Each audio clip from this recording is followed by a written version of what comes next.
താലി. രചനാവതരണം നന്ദുവച്ചു കൃഷ്ണ. ആര്യന് ദേവയെ ഇഷ്ടാണെന്ന് പറയുന്നു.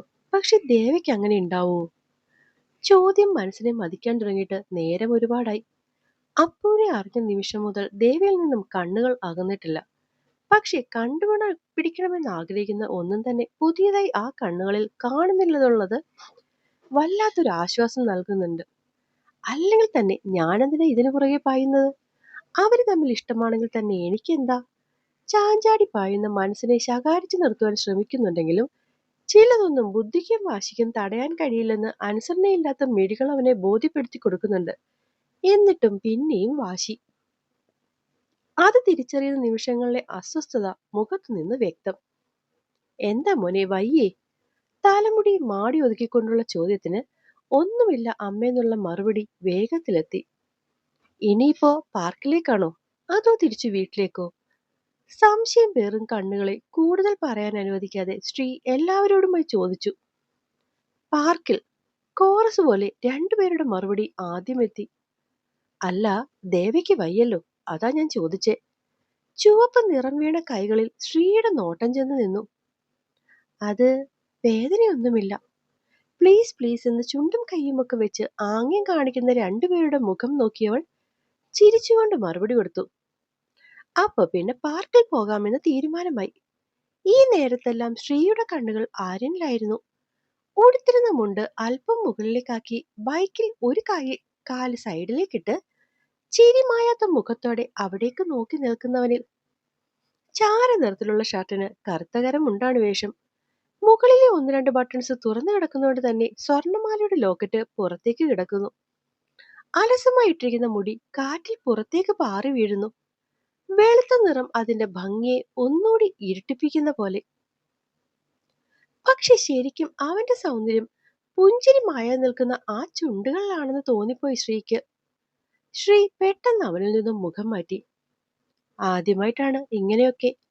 തനിക്ക് എന്താ സംഭവിക്കുന്നേ? ആര്യൻ എങ്ങനെയാണെങ്കിലും ഇപ്പൊ എനിക്കെന്താ? ശേ, വല്ലാത്തൊരു ഈർച്ചകേട് തന്നോട് തന്നെ തോന്നിക്കൊണ്ട് അവൻ കാറിനരികിലേക്ക് പോയി നിന്നു.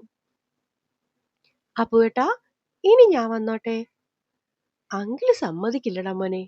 അതുകൊണ്ടല്ലേ അപ്പുവേട്ടൻ മോനെ കൊണ്ടുപോകാത്തത്? അപ്പുവേട്ടൻ ചോദിച്ച സമ്മതിക്കും. ബാ, ചോദിക്ക്.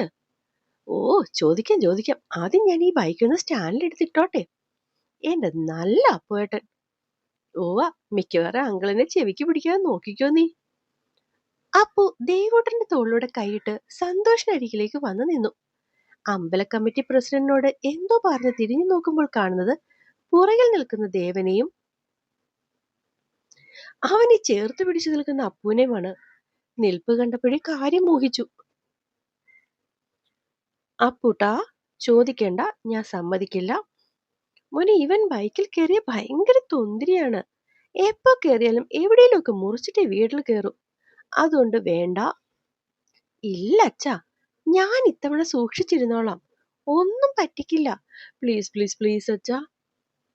ദേവൂട്ടാ, വേണ്ടാത്ത വാശി പിടിക്കല്ലേ നീ. ഒരു മുറിവങ്ങോട്ട് ഉണങ്ങി മാറുന്നേയുള്ളൂ. മായമ്മയും അച്ഛമ്മയും കൂടി അത് പറഞ്ഞതും ദേവൂട്ടിന് സങ്കടമായി. അവൻ ദേഷ്യം കാണിച്ച് കാറിൽ പോയിരുന്നു. എങ്കി അപ്പോട്ടാ, ഞാൻ കൂടെ വരാം. ദേവൂട്ടനെ നോക്കിയൊന്ന് പുച്ഛിച്ചുകൊണ്ട് സഖി പറഞ്ഞു. ഓ, അതിനെന്താ, പോന്നോളൂ. അപ്പോ അവളോടത് പറഞ്ഞു തിരിഞ്ഞതും കാറിലിരുന്ന ദേവൂട്ടൻ ചാടി പുറത്തിറങ്ങി സഖ്യം വലിച്ചുകൊണ്ട് കാറിനുള്ളിലേക്ക് പോയിരുന്നു. ഞാൻ പോകുന്നില്ല, പിന്നെ ചേച്ചിയും പോകണ്ട. എടാ, ഞാൻ പോകണ്ടെന്ന് പറഞ്ഞാൽ പോകണ്ട. ദേവൂട്ടന്റെ ബഹളം കണ്ടതും എല്ലാരും അറിയാതെ അങ്ങ് ചിരിച്ചുപോയി. എങ്കി പോകാം. നീലന്റെ ചോദ്യമെത്തിയതും എല്ലാവരുടെയും തല കുലുക്കി സമ്മതം അറിയിച്ചുകൊണ്ട് കാറിലേക്ക് കയറാൻ തുടങ്ങി. അപ്പോ ഞാൻ ഒറ്റയ്ക്ക് പോണോ? എല്ലാവരും വണ്ടിയിലേക്ക് കയറുന്ന കണ്ട് അപ്പു ചോദിച്ചു. അപ്പേട്ടൻ വേണേ മിത്തേച്ചിയെ കൂട്ടിക്കോ. ചേച്ചിക്കും ബൈക്ക് യാത്ര എന്ന് വെച്ചാ ഭ്രാന്ത. കാറിന്റെ ഡോറ് തുറക്കെ ശ്രീ ഒരു നിമിഷം സ്റ്റക്കായി പുറകിലേക്ക് നോക്കി. എല്ലാവരുടെയും നോട്ടം മിത്തുവിലും ആര്യനിലും മാറി മാറി വീണു. അതേസമയം ഇതൊന്നും തന്നെ കുറിച്ചേ അല്ല എന്നുള്ള ഭാവത്തിൽ മിത്തു ഇടതുവശത്തെ ഡോറ് തുറന്ന് അകത്തേക്ക് കയറാനായി നിൽക്കുകയും കയ്യിൽ അപ്പുവിന്റെ പിടി വീണു. സതിയുടെ നീലന്റെ ശ്രീയുടെ ഒക്കെ കണ്ണുകൾ ആ പിടുത്തത്തിൽ ഉടക്കി നിന്നു. അവൻ അവളെ വലിച്ചുകൊണ്ട് നടക്കുന്ന കണ്ടപ്പോൾ ബൈക്കിരിക്കുന്നിടത്തെ കാണുന്ന എല്ലാവർക്കും തോന്നി. അടക്കാനാവാത്ത ദേഷ്യം പുകഞ്ഞു പോകുന്ന പോലെ ശ്രീ തുറന്ന ഡോറ് വലിച്ചടച്ചു.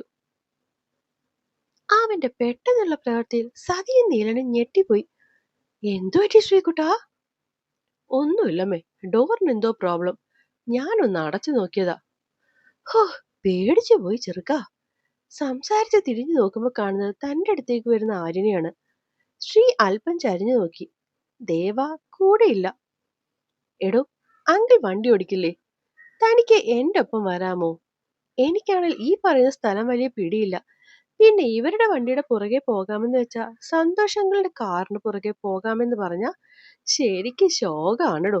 താൻ ഒട്ടപ്പുണ്ടെങ്കിൽ നമുക്കങ്ങ് കയറി പോകാലോ. അതാ. ആദ്യം പറ്റില്ലെന്ന് പറയാൻ തന്നെയാണ് തോന്നിയത്. പിന്നെ എന്തോ ആലോചനയിൽ അവൻ നാക്കിനെ തടഞ്ഞു. കണ്ണടച്ച് ഒന്ന് ശ്വാസം എടുത്ത് ശ്രീ നീലനെ ഒന്ന് നോക്കി. അയാള് തലയാട്ടിയതും ചാവി അദ്ദേഹത്തിന് നൽകി അവൻ ആര്യനൊപ്പം നടന്നു. ദേവ, അവളെവിടെ?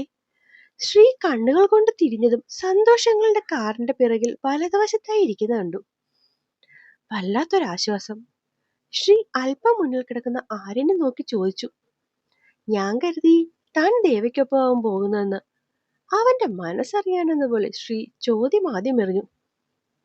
അമ്മു അമ്മു അങ്ങനെയൊന്നും വരില്ല ശ്രീ. ചാവി ബൈക്കിലേക്ക് ഇടും വഴി അപ്പു ശ്രീയെ നോക്കി ചിരിച്ചു. അല്ല, താൻ കൈപിടിച്ചു വരുന്ന കണ്ടപ്പോ? അതോ, അത് വേറൊന്നുമല്ലടോ. അവളുടെ വലത് കൈക്കാ ചൂട് തട്ടിയത്.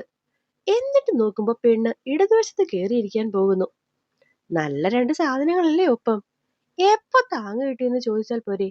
അതുകൊണ്ട് ഞാൻ പിടിച്ച് വലതുഭാഗത്തേക്ക് കൊണ്ടിരുത്തിയതാ. ശ്രീ അവന്റെ മുഖത്തേക്ക് നോക്കി നിന്നു.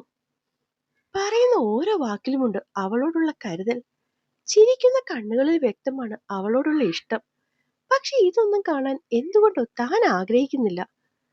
ബൈക്ക് എടുത്ത് സന്തോഷങ്ങളുടെ കാറിനടുത്തെത്തിയതും അപ്പോ സ്ലോ ചെയ്ത് ഇടതുവശത്തേക്ക് നോക്കി. അല്പം കഴിഞ്ഞ് ഒരു ഹോണടി കേട്ടു. ശ്രീ അത് കേട്ട് മുന്നിലേക്ക് നോക്കി. പ്രത്യേകിച്ചൊന്നും നോക്കിയിട്ട് കണ്ടില്ല. പക്ഷെ അതുവരെ താന്നിരുന്ന കൈ മിത്തു പതിയെ നിവർത്തി കാറ്റ് കൊള്ളുവാനായി സൈഡിലേക്ക് ഉയർത്തി വെക്കുന്ന കണ്ടു. മിററിലൂടെ അത് കണ്ടതും മനോഹരമായൊരു പുഞ്ചിരിയോടെ അപ്പു വണ്ടി മുന്നിലേക്കെടുത്തു. ചുണ്ടിൽ വിരിഞ്ഞു നിൽക്കുന്ന പുഞ്ചിരി ശ്രീയും കണ്ണാടിയിലൂടെ നോക്കി. അതിന്റെ പ്രതിഫലനം എന്നോണം യാത്രയിലുടനീളം അപ്പു മൂളുന്നത് ശ്രീ പുറകിലിരുന്ന് കേൾക്കുന്നുണ്ടായിരുന്നു. അത്യാവശ്യം വലിയൊരു പാർക്കാണ്. ഒരു പ്രായം വരെയുള്ള കുട്ടികളെ രസിപ്പിക്കുന്ന പലതുമുണ്ടതിൽ. അതുകൊണ്ട് തന്നെ ദേവൂട്ടന്റെ ഇഷ്ടസ്ഥലങ്ങളിൽ ഒന്നാണിത്. കുഞ്ഞുങ്ങൾക്ക് മാത്രമല്ല, വലിയവർക്കായി വ്യായാമം ചെയ്യേണ്ട കുറെ അധികം സാധനങ്ങൾ ഒരു ഭാഗത്ത് നിർമ്മിച്ചു വെച്ചിട്ടുണ്ട്. അതുകൊണ്ട് തന്നെ രാവിലെയും വൈകിട്ടും ആ ഭാഗത്ത് ആൾക്കാർക്ക് പഞ്ഞമില്ല. ചെന്നതെ ദേവൂട്ടൻ സഹിയും കൂട്ടി പാഞ്ഞു. ഒപ്പമുള്ളവരും കെട്ടിയിരിക്കുന്ന ബെഞ്ചുകളിൽ അടുത്തിടെ സ്ഥാനം പിടിച്ചു. പരിചയക്കാരെ കാണുകയും പുതിയ പരിചയം ഉണ്ടാക്കുകയും ചെയ്യുന്ന തിരക്കുകളിൽ അവര് ഒഴുകിയപ്പോൾ സതി മായയ്ക്കൊപ്പം കല്ല് കെട്ടിയ ബെഞ്ചിൽ ഇരിപ്പുറപ്പിച്ചു. അപ്പുവിനെ പറ്റി അറിയാനാവും അല്ലേ? മറ്റുള്ളവരിൽ നിന്നും അകന്നു തന്നെ ഒരു കണ്ണകലത്തിൽ പിടിച്ചിരുത്തിയ സതിയെ നോക്കി മായ ചോദിച്ചു. മറുപടി ആവശ്യമുണ്ടായിരുന്നില്ല. അതുകൊണ്ട് തന്നെ മായം ആദ്യം പോലെ പറഞ്ഞു തുടങ്ങി. സവിതയ്ക്ക് ആലോചന വരുമ്പോഴേ അനിയൻ അമേരിക്കയിലാണ്. കല്യാണം കഴിഞ്ഞവളെ കൊണ്ടുപോകുമ്പോൾ തന്നെ അനിയത്തെയും ഭർത്താവിനെയും അപ്പുവിനെയും കൂടെ കൊണ്ടുപോവുകയായിരുന്നു. അന്ന് അപ്പുവിന് 1 വയസ്സോ മറ്റോ ആണ്. അപ്പുവിന്റെ അച്ഛൻ ഒരു ശുദ്ധ പാവമായിരുന്നു ചേച്ചി. അതുകൊണ്ട് തന്നെ കൂട്ടുകൂടി തുടങ്ങിയ ബിസിനസ്സിൽ കൂട്ടുകാർ അദ്ദേഹത്തെ നന്നായി പറ്റിച്ചു. അന്ന് വരെ സമ്പാദിച്ചു വെച്ചിരുന്ന മൊത്തവും നഷ്ടമായി. അതൊന്ന് സങ്കടപ്പെട്ട് ആള് കള്ളുകൂടിയിറങ്ങി. അങ്ങനെ പെങ്ങളുടെ ജീവിതം ആകെ നാശമായെന്ന് തോന്നിയ സമയത്താണ് അനിയൻ അവരെ കൊണ്ടുപോയത്. അവിടെ എത്തി ആദ്യം അല്പം ബുദ്ധിമുട്ടെങ്കിലും പിന്നീട് അവരുടെ ജീവിതം കരപിടിച്ചു. അപ്പവും അവിടുത്തെ രീതിയുമായി ചേർന്നുപോയി. പിന്നെയും വർഷങ്ങൾ കഴിഞ്ഞല്ലേ ഞങ്ങളുടെ കല്യാണം. ഏറെ താമസിയാതെ അമ്മുവും വന്നു. പിന്നെ ഇടയ്ക്കിടെ നാട്ടിൽ വരുമ്പോൾ ഉള്ള കൂടിക്കാഴ്ചകൾ. അങ്ങനെ ഇരിക്കാണ് അപ്പുവിനെ പെട്ടെന്ന് ചേച്ചി നാട്ടിൽ വിട്ടത്. എന്തുപറ്റി? പഠിക്കുന്ന സാറിനെ കയറി അവൻ തല്ലിയെന്ന്. തല്ലുകയോ? അപ്പുവോ? സതിയുടെ കണ്ണു തള്ളി. കൂടെ പഠിച്ച പെൺകുഞ്ഞിനോട് എന്തോ പിറപ്പുകേട് കാണിച്ചതിന് സായിപ്പിനെ പൊന്നുമോൻ എടുത്തിട്ടങ്ങ് മേഞ്ഞു. നമ്മുടെ അപ്പുവോ? ദൂരെ ചിരിച്ചുകൊണ്ട് ദേവൂട്ടനെ പാറക്കെട്ടിൽ ചവിട്ടിക്കയറാൻ സഹായിക്കുന്നത് നോക്കി സതി ചോദിച്ചു. ആ, അപ്പു തന്നെ. എന്റെ ചേച്ചി, അവനീ കാണുന്ന പോലൊന്നും അല്ല കേട്ടോ. ദേഷ്യം വന്നാൽ ഭയങ്കര പാടാണ് അതിനെ മേയ്ക്കാൻ. സതി എന്നിട്ടും വിശ്വാസം വരാതെ അപ്പുവിനെ ഒന്നുകൂടി നോക്കി. പിന്നെ അവൻ 9ഉം 10ഉം ഇവിടെ അച്ഛന്റെ വീട്ടിൽ നിന്നാ പഠിച്ചത്. അന്നാണ് ഇവിടേക്കുള്ള വരവും എന്നോട് ഇന്നത്തെ പോലെ കൂട്ടുമൊക്കെ ആവുന്നത്. അന്നേ അവനെ അമ്മൂനെ വലിയ കാര്യമാ. രണ്ടുപേരും നല്ല കൂട്ടുമായിരുന്നു. അതിനുശേഷം അവൻ തിരിച്ചുപോയി. പിന്നെ മാസ് കമ്മ്യൂണിക്കേഷന്റെ ഏതോ കോഴ്സ് സ്പെഷ്യലൈറ്റ് ചെയ്യാനാ നാട്ടിൽ വന്നത്. അന്ന് അമ്മൂട്ടി +1 ആണ്. ആ ടൈമിലല്ലേ അമ്മൂന് ആക്സിഡന്റ് ആയി 1 വർഷം എങ്ങാണ്ട് പോകാൻ പറ്റാഞ്ഞ്. ആ ആക്സിഡന്റ് ടൈമിലാണ് അപ്പു നാട്ടിലേക്ക് വരുന്നത്. അന്ന് സന്തോഷിന്റെ ഏട്ടന്റെ ഒപ്പം ഒക്കത്തിനും അവനായിരുന്നു ഹോസ്പിറ്റലിൽ. സന്തോഷനും നിർമ്മലയും കൂടി ഹോസ്പിറ്റലിൽ അല്ലായിരുന്നോ? സത്യം പറഞ്ഞാൽ അവനില്ലായിരുന്നെങ്കിൽ സന്തോഷേട്ടൻ മൊത്തത്തിൽ തളർന്നു പോയനെ. മായ ഒന്ന് ദീർഘമായി നിശ്വാസം എടുത്തു. അന്ന് ദേവൂട്ടനും ചെറുതല്ലായിരുന്നോ ചേച്ചി? എനിക്കും ഏട്ടന്റെ ഒപ്പം ഓടിയെത്താൻ പറ്റാത്ത അവസ്ഥ. അന്നൊക്കെ എന്റെ മോനാ ഞങ്ങളെല്ലാരെയും താങ്ങി നിർത്തിയത്. അപ്പുവിനെ നോക്കി പറയുന്ന കണ്ണുകളിൽ വാത്സല്യം നിറഞ്ഞു. 2 മാസം മൊത്തവും അമ്മൂന് ഹോസ്പിറ്റലിൽ കിടക്കേണ്ടി വന്നില്ലേ? പിന്നല്ലേ കാലിൽ റോഡൊക്കെ ഇട്ടത്. എന്നിട്ട് ഹോസ്പിറ്റൽ വീട് എന്നൊക്കെ പറഞ്ഞ് ഏതാണ്ട് 4-5 മാസം അങ്ങ് കണ്ണടച്ചു തുറക്കും പോലെ പോയി. സന്തോഷേണ്ട ലീവും തീർന്നു. പിന്നെ ഒക്കത്തിനും നിർമ്മലയ്ക്കും അനിയനുമൊപ്പം അവനായിരുന്നു മോളുടെ കാര്യങ്ങൾക്ക് പൊക്കോണ്ടിരുന്നത്. അത്രയ്ക്കും വലിയ ആക്സിഡന്റ് ആയിരുന്നു അല്ലേ? ആണോന്നോ? ദൈവത്തിന്റെ ഭാഗ്യം കൊണ്ടാ ഞങ്ങൾക്ക് ഞങ്ങളുടെ കുഞ്ഞിനെ തിരിച്ചു കിട്ടിയത്. മായയുടെ കണ്ണുകൾ ആ ഓർമ്മയിൽ പോലും നിറഞ്ഞു. അങ്ങനെ പോകുന്ന നേരമൊക്കെ ഇവർ തമ്മിൽ വലിയ കൂട്ടാണ് സതിച്ചേച്ചി. അങ്ങനെ 1 വർഷം അമ്മൂന്റെ സ്കൂളിൽ പോക്കൊന്നും നടന്നില്ല. ഏതാണ്ട് അപ്പൂന്റെയും. പിറ്റേ വർഷം എല്ലാം ഒന്ന് ഓക്കെ ആയി. മോള് ക്ലാസ്സിലൊക്കെ പോയി തുടങ്ങി. പക്ഷെ അപ്പോഴാ എല്ലാവരും ഒരു കാര്യം ശ്രദ്ധിക്കുന്നത്. അപ്പുവിന്റെ ഇങ്ങോട്ടുള്ള വരവ് ശരിക്കും അങ്ങ് കുറഞ്ഞതിനെ പറ്റി. ചോദിച്ചപ്പോ ക്ലാസ്, പഠിത്തം എന്നൊക്കെ ചെക്കൻ പറഞ്ഞെങ്കിലും അവനെ അറിയുന്ന ഞങ്ങൾക്കെല്ലാം അറിയായിരുന്നു അതൊന്നുമല്ല കാര്യമെന്ന്.